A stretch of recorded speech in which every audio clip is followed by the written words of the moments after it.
అభిమానులు కానీ రాజ్యాంగాన్ని గౌరవించే వాళ్ళు కానీ ప్రపంచంలో ఉన్నటువంటి అన్ని దేశాల్లో కూడా ఈ జయంతి కార్యక్రమాలని నిర్వహించుకుంటా ఉన్నారు. దాంట్లో భాగంగానే మరి మనం ఈ ఆఫీస్ దగ్గర మన ఈ కార్యక్రమాన్ని కూడా మరి జరుపుకోవడం జరుగుతూ ఉంది. మీ అందరికీ తెలుసు, గత 2018లో ఎంతో వ్యయ ప్రయాసాలు వచ్చి మొత్తం ఇక్కడ ఈ విగ్రహాన్ని ఏర్పాటు చేయడం జరిగింది. గ్రాండ్గా ఒక సభ కూడా ఏర్పాటు చేయడం జరిగింది. కొన్ని కారణాల రీత్యా మనం ఆ మెట్లు వేయలేకపోయాం. దాంతో మరి ఏ కార్యక్రమం ఆ రోజు జయంతి కానీ వర్ధంతి కానీ జరుపుకోవాలి అంటే కొంచెం ఇబ్బంది పడే పరిస్థితి. దండలు వేయటానికి మరి హ్యాపీగా మరి లేకపోవటం వలన మండల ఆఫీస్ పైకి ఎక్కి కర్రతో దండేసుకోవాల్సినటువంటి పరిస్థితి ఉంది. ఆ ఇబ్బందికరమైన పరిస్థితిలో మరి దాన్ని కంప్లీట్ చేయాలా అని చెప్పి 7 సంవత్సరాల పాటు మనం చూసాం. వస్తే అందరూ లేదంటే సహకరిస్తే చేద్దామనే ఉద్దేశంతో, కానీ అందరూ చేద్దామంటారు, కానీ మరి ఆ ప్రయత్నాన్ని ముందుకు తీసుకెళ్లే పరిస్థితి కనబడలేదు.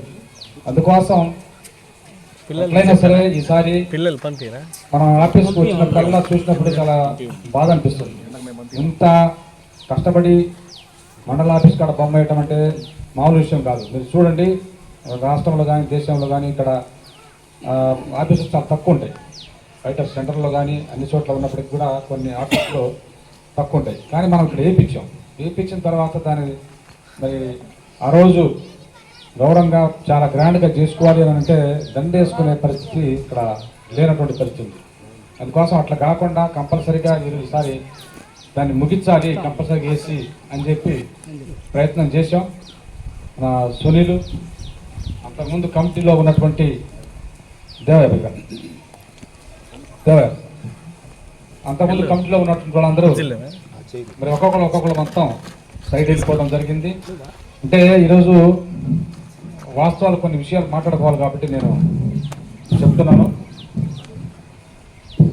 చేయాల్సిన పనిని ప్రాధాన్యతని తక్కువగా చూసి ఏదైతే ఈరోజు జరుగుతున్నటువంటి రాజకీయ రొచ్చులో కొట్టుకుపోయి మన ఏ రాజకీయ పార్టీలో ఉన్నప్పటికీ కూడా గౌరవించుకోవాల్సినటువంటి అవసరం, మనకు భిక్ష పెట్టిన వాళ్ళని మర్చిపోతే చాలా దారుణమైనటువంటి పరిస్థితి అది. మనం ఉన్నటువంటి స్టేజ్ మీద ఉన్నటువంటి అన్ని పార్టీలు ఉన్నారు. బీజేపీ వాళ్ళు ఉన్నారు, టీడీపీ వాళ్ళు ఉన్నారు, వైఎస్ఆర్ వాళ్ళు ఉన్నారు, కమ్యూనిస్ట్ వాళ్ళు ఉన్నారు, అందరూ ఉన్నారు. కానీ పార్టీ ఎంతవరకు అంటే అంతవరకే. మనకు అవకాశం వచ్చినప్పుడు గెలిచిన పార్టీ పని చేయించుకోవాలి, తప్పలేదు. కానీ విషయం వచ్చిన తర్వాత పార్టీకే నేను కట్టుబడి ఉంటాను, ఇంకా ఏ విషయం నాకు సంబంధం లేదు అని అంటే తల్లి పాలు తాగి తల్లి రొమ్ము గుద్దినట్లు నేను భావిస్తున్నాను. నాకు పర్సనల్ ఒపీనియన్. రిజర్వేషన్ ఫలాలు అనుభవిస్తా ఈ మండలంలో ఎస్సీలు, ఎస్టీలకు సంబంధించినటువంటి ఎంపీపీలు, జెడ్పీటీసీలు, ఎంపీటీసీలు, సర్పంచులు, ఆయన రాసిన రాజ్యాంగం, ఆయన ఇచ్చిన రిజర్వేషన్, ఈరోజు మనం ఈ పాయింట్లు సట్లు వేసుకొని తిరుగుతున్నామంటే ఆయన ఇచ్చిన భిక్ష ఒక రకంగా చెప్పాలంటే.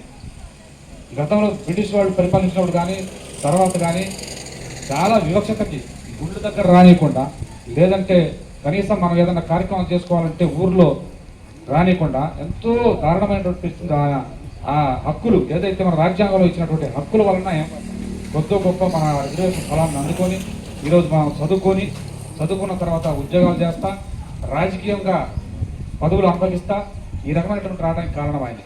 అందుకోసం అది మర్చిపోయి ఏదన్నా మన ఏ పార్టీలో ఉన్నప్పటికీ కూడా వాళ్ళ నాయకుడు సంబంధించినటువంటి జయంతులు, వర్ధంతులు అంటే గుడ్డలు చించుకొని తాగి డ్యాన్సులు వేసి అంత అవసరం లేదు.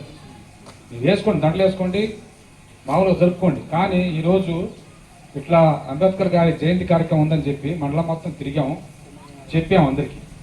కనీసం రావాలి కదా, ఈరోజు చూస్తుంటే పరిస్థితి అది. అందుకని ఎవరికి ప్రాధాన్యత ఇవ్వాలో ఏం చేయాలనేది ఈ రకమైనటువంటి పరిస్థితి ఉంది. గతంలో ఉన్నటువంటి కొంతమంది నాయకులు మాకు వదిలేసేయండి, మేము చూసుకుంటాం, మేము వేసేస్తాం, ఇవాళ అయిపోయింది, ఆర్డర్ ఇచ్చేసామని చెప్పి చాలామంది చెప్పారు. ఒక నాయకుడు మేము ఉన్నప్పుడైతే ఏమైంది ఇవన్నీ వేసామని చెప్పి ఇవన్నీ పోయి అసలు రావాల్సినటువంటి మండలంలో మనకు సంబంధించినటువంటి డబ్బులు ఏదైతే ఉన్నాయో వాళ్ళకి ఇవ్వాల్సిన డబ్బులు ఆ డబ్బులన్నా అయ్యేట సార్ చేసేస్తామన్న దాన్ని కూడా బొక్కలు పెట్టి కాజేసే రకం. ఆయన పేరు పెట్టి ఆయన పేరు ఉపయోగించుకొని అంతా దోచుకునే రకం. ఈ రకమైనటువంటి దారుణమైనటువంటి పరిస్థితిలో ఉన్నారంటే ఇక భారతదేశంలో మనం ముందుకు పోవాలంటే నువ్వు ఎన్ని సంవత్సరాలు పోయినా నువ్వు బానిస బతుకు బతకాలి.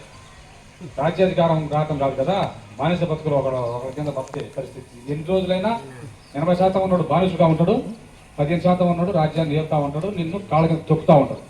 జరుగుతున్నటువంటి పరిస్థితి. అందుకోసం అట్లా కాకుండా ఉన్నదాన్ని ఏదైతే మన హక్కులు ఫలాలు అనుభవిస్తున్నామో లేదంటే ఉన్నాయో దాన్ని కూడా అమలు చేయకుండా పాలకులు ఇబ్బంది పెడితే క్రమం ఉంటే మరి దాన్ని ప్రశ్నించే తత్వం లేకుండా నువ్వు మాట్లాడే నీ సమాధానం చెప్పే ఇది లేకుండా మనం ఏదో కొట్టుకొని పోదామంటే నాకెందుకు నలుగురితో నారాయణ గుంపులో గోవిందం అని చెప్పంటే ఇవన్నీ ఇబ్బంది పడే పరిస్థితి మనం చూస్తున్నటువంటి పరిస్థితి.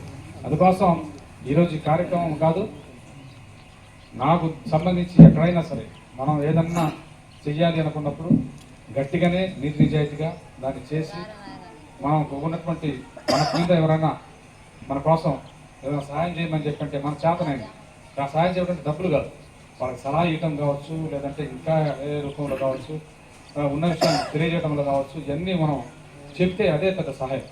అట్లా కాకుండా ఆర్థికమే అనేది కాదు. ఇలా ఈ రకమైన చాలా లోటుపాటు జరుగుతున్నటువంటి పరిస్థితి కనుక మనం రాబోయే కాలంలో అట్లా కాకుండా చైతన్యం చేసి ముందుకు తీసుకెళ్ళడానికి చేయాలని చెప్పి ఈ 135వ జయంతి కార్యక్రమం మన మండలంలో ఈ కార్యక్రమం జరుపుకోవడం చాలా ఆనందదాయకం. చాలామంది పిలిచాం, వాళ్ళు కూడా వస్తామన్నారు. కొన్ని అనేక ఈరోజు అన్ని గ్రామాల్లో కూడా జరిగే కార్యక్రమం ఉంది కాబట్టి వాళ్ళ సొంత కార్యక్రమాలు కూడా పెట్టుకున్నారు కాబట్టి రానటువంటి పరిస్థితి ఉంది. ఎక్కడో ఒకసారి పాల్గొనాలి, మేము చేయాలి అని చెప్పి వినకొండ కావచ్చు, నర్సాపేట కావచ్చు, మన మండలంలో కొన్ని గ్రామాల్లో కావచ్చు, విగ్రహాలు ఉన్న గ్రామాల్లో కావచ్చు, ఇవన్నీ జరుగుతూ ఉన్నాయి.